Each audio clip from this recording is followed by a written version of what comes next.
What's good with y'all, man? It's your boy Henny Demore at HTM Sports. I just wanted to tap in with y'all, give y'all my initial impressions on the Dallas Cowboys signing of TY Hilton.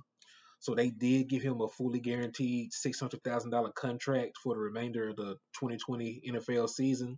There are incentives in there that can make it like a $1.8 million contract if he reaches a certain amount of playing time. I believe it's like 30% playing time in the playoffs or things along that lines. That's neither here nor there. This is really just to talk about how I feel like he fits into the Dallas Cowboys offense. And I do believe it's a solid signing. I never actually believed that wide receiver was a necessity. It was more of a want. They wanted to add an extra guy for depth. They wanted to add some extra explosiveness. Because you got to remember, since Dak Prescott has been back from injury, we've been averaging over 35 points a game, I believe. We've been number one in scoring offense since his return in week 7. So, anything anybody they brought in was always just going to be icing on top of the cake. Now, T.Y. Hilton, he is a guy that was once considered one of the best receivers in all of football.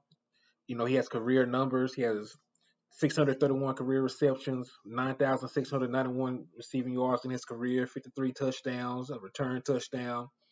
Now, he was a very dynamic player. He led the league in receiving yards in 2016. He was great. Like, he was one of the top 3 or 5 receivers in football when he was in his prime. He is not the same player anymore, and that is okay. We don't need him to be 2016 T.Y. Hilton. We just need to see flashes of it because he's only going to play like 4 regular season games wherever we play in the playoffs.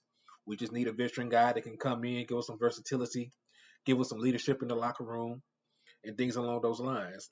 Now, in Indianapolis, he was a guy that did primarily play on the outside. He was a 4-3 guy, so he was a guy that was known to get behind defenses, take the top off.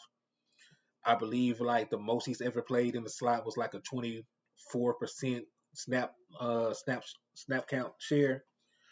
So like he has the ability to play in the slot, but he was mostly an outside guy. But with age, he was always already a small guy. He was only like 5'10", under 200 pounds. So with age and injury, the slot is probably what's best suited for him going forward, especially with our team. We already have guys to play on the outside, CeeDee Lamb and Michael Gallup.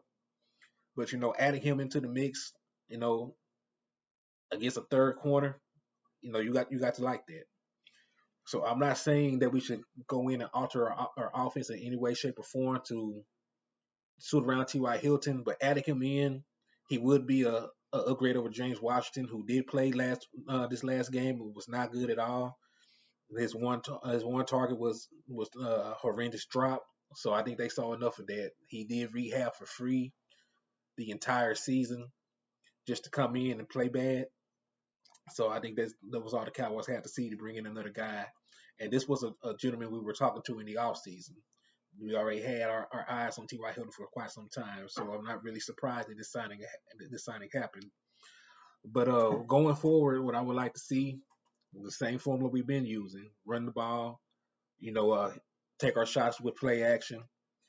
But I don't want us to get back to the pass happy tendencies that we had last year. We averaged like 38.9 passing attempts last year, and we know we lost some heartbreaking games going with that formula. But we've been leading with the run. We've been feasting off of play action. We've been getting our wide receivers in one-on-one matchups. So that's the formula to keep going forward. And, I think T.Y. Hilton can add to that. It'll be hard for, like I said, it'll be hard for a slot corner to stay with T.Y. Hilton. It'll be even harder for a linebacker to stay with him. So putting him in the slot will pay dividends. Him having that playoff experience will pay dividends. He's a guy that can come in and garner the respect of a guy like CeeDee Lamb.